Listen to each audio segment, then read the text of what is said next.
Hello, my spooky viewers. I have some good ones for you tonight. I have 3 different stories where, in my family, people have experienced disembodied voices. So let's dive in. My name is Sylvi, and I like to share spooky stories.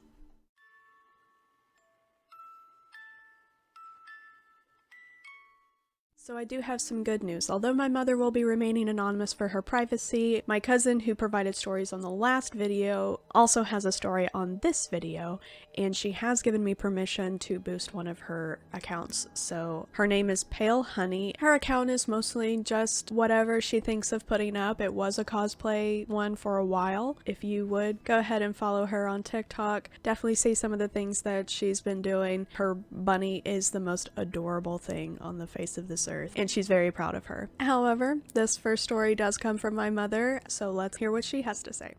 Well, I was asleep in bed one night. I knew there were storms coming, and I'm notoriously scared of storms. So, particularly loud thunderclap woke me up, and I knew it was coming, and I kept thinking, here it comes, here it comes. My husband always made fun of me for being afraid of storms, and so I couldn't decide whether I was going to turn on the TV there in the bedroom or get up and go watch the weather report in the living room so he wouldn't wake up. So as I was laying there debating what I was going to do, the storm was getting worse, and I heard this voice in my head very clearly and distinctly tell me, get out of the bed now. And it wasn't one of those voices that you argue with, so I got up and I went around the bed and got to the bedroom door, and as soon as I got to the door, the window that was beside the bed shattered, and huge shards of glass rained down on my side of the bed. Just my side of the bed. Nothing was on my husband's side, nothing touched him, and it rained down with such force that they were actually sticking into the mattress. Some of them were an inch or more deep, stuck into the mattress itself, through the sheets. So, yeah, that was the first time I heard that voice, and I'll never forget it. I had gotten home from work. My daughter had already been picked up by her dad from the sitter, so I knew she was sick because she had already called me and told me. And she was really sick, the sickest I'd ever seen her. And so I called my pediatrician. I gave him, what was going on, her symptoms, and he said, take her socks off and tell me what you see. So I took her shoes and socks off, and her feet were bruised, and the bruise really dark. A dark bruise that was creeping up to her ankles, and then around her knees were bruised as well. And so I told him that, and he said, go to the ER right now. So I took her to the ER. It was really crowded, and I was waiting to get her in. Finally, we got to go back and see the doctor, and he examined her, and then he looked at me, and he said, Mama, this is as bad as it gets. And at that moment, I felt all the blood drain from my body. And I've heard that expression all my life, but I never really knew what it meant. But there is a distinct feeling, and that's what it feels like. It feels like you have just been emptied out completely. I was just standing there, and then I heard the same voice come into my head that said, she's going to be all right. Go to her. As soon as I heard that voice, I felt I could move again, and I went over to the hospital bed, and I held her hand, and the nurse was standing behind the doctor, and he was just nodding his head like, yeah, she's gonna be okay. So a lot of the details I have forgotten just because I was really little when this happened. However, I do remember being in the hospital. I remember having an IV in my hand, and I remember looking out past the bed and seeing all these people that I didn't know. And when I say all these people, I feel like there were so many people in that room. Distinctly, I remember my godmother. I remember my mother and my grandfather and my grandmother. And I remember a few other faces, and my mother goes on to explain that she believes they were nurses and doctors because everybody was kind of like wanting to make sure that I was okay. But in particular, I remember seeing a man standing in the back. He was very tall, he had long, dark, black hair, and he was just staring at me with a very pale face. I don't know who he was. He could have been one of the nurses, but I don't think he was, because he was kind of dressed all in black. But I don't know who he was, and my mother obviously has no recollection because her focus was on me, and yeah. So, I don't know who he was. I don't know why he was there. I don't even know if he was real. I also kind of am curious how I had all the symptoms of this disease, but then the doctors ran the tests and nothing came up. I still to this day don't know how that's even possible. I don't know if there was something else going on at the time or if I was just really clumsy or if something else happened, but I think it's in the very least strange. Okay, so I have a story from my cousin who also experienced a disembodied voice, but it is a completely different situation. But I will let her tell it, and I will see you at the end. So, I had a couple of experiences at what I call the bad house, because it was probably the most spooky activity that I've ever experienced all in one house that my family lived at. I only came in and spent time there during the winter and the summer because I was at college at the time. So that's when I came back just for breaks and stuff, and I had my own room, but there was something wrong with that house. You would walk into the door and there would just be this very dark, oppressive energy when you came in, and it almost felt like that shouldn't have happened because there were a lot of windows. There should have been more light. It should have felt more open because it was a very open house, but everything about it was just unsettling. Nothing about it felt right, and it didn't matter what room you were in, something felt off. To me, it always felt like someone was watching, or something, not even someone, something. It didn't feel like a person per se. Me and my family had a lot of experiences in that house, and I'll start with mine.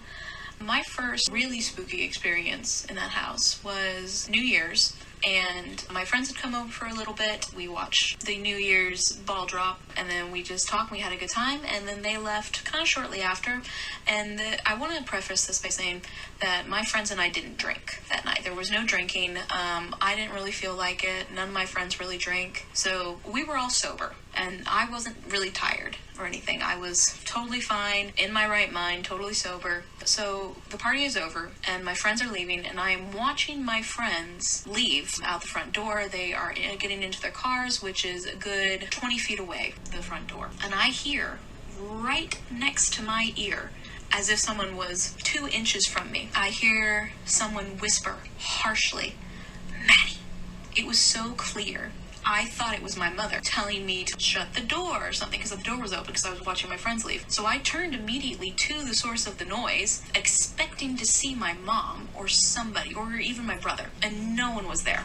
No one at all. And it was the craziest thing because, again, it was so clear. I thought it was a person. But I looked down the hall towards the bedrooms. No one was there. If it had been like my brother or something pulling a prank, I absolutely would have seen him because the hallway was very long and it would have taken him much more time to go back to his room. He would have had been running. So yeah, I closed the door and I just kind of silently went back to my bedroom and slept with the lights on.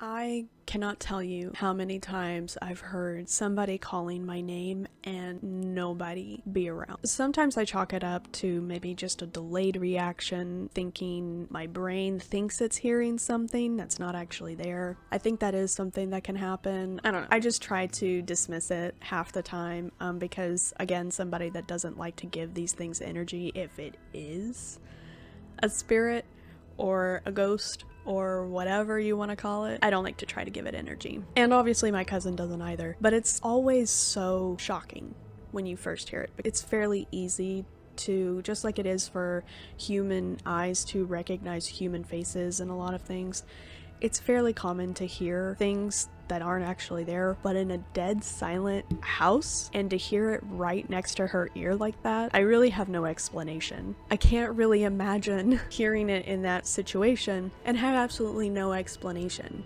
Nobody else was up. And I meant to say this when I was speaking to my cousin about it, but if it had been her brother, 1, he would have had to run down the hall, and 2, she would have heard him running down the hall. It was a very long hallway, as she stated. Her room was the closest to the beginning of the hall. His was at the very back of the hall.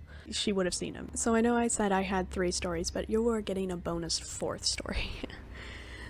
I actually have a personal story of a disembodied voice. When I was living in a small apartment, a couple of friends came over, and I have a policy to where I will keep the door open in case you need anything. I also leave a light on in the bathroom. Anyways, I try to be a good hostess. They were staying over and I started hearing the sounds of a child laughing and running around. Now, I didn't have a lot of tile. In fact, I had like that fake wood paneling in my kitchen. And so when I started hearing a child running around, I'm thinking, oh, my friends must be listening to a video. It was really late at night, so I was kind of worried that they were having trouble sleeping, so I wanted to go out and ask them if everything was okay.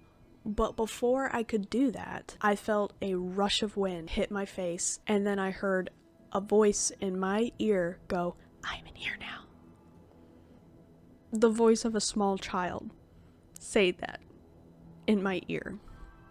And I heard laughing again. It took me a minute to sit up because I was just startled. A lot of people know about the fight and flight, but not a lot of people know about the freeze.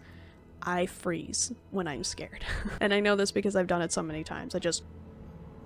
So that happened. You guys know me by now, especially if you've been following my TikTok. I always check because I like to make sure that I'm not overreacting. I got up. I went into the living room to see if my friends were just playing a trick on me or anything. They were not. They were completely passed out. And they were the only other people in the apartment that I was aware of, at least. Alright guys, I hope you enjoyed those stories of the disembodied voices, and as always, you know the drill. Like, share, subscribe, comment down below. Let me know which story you liked the most. Definitely follow my TikTok. Tonight I'm going to leave you with another story from my cousin, and as always, stay safe and spooky. Bye! 2 nights later, when I was in bed, and I had put a water bottle on my bedside table, and it's a water bottle. And it's in the middle of my bedside table, and I was just on my phone in the middle of the night, not sleeping, because I don't, and suddenly my water bottle fell completely off the bedside table, but it wasn't near the edge. There was nothing wrong with this water bottle. And it was like half full, so there's no good reason that it should have fallen, and that's never happened to me before. In all the years that we were there, I've never had a cup fall. It was weird, and as immediately when it happened, I just pointed out from my bed, and I said, "No." And nothing else happened that night, but I just yelled no, because I was tired of this, and I was like, "You are not gonna mess with me how you're messing with my brother. I will not be the second victim." And to my credit, I don't think I had any spooky experiences after that.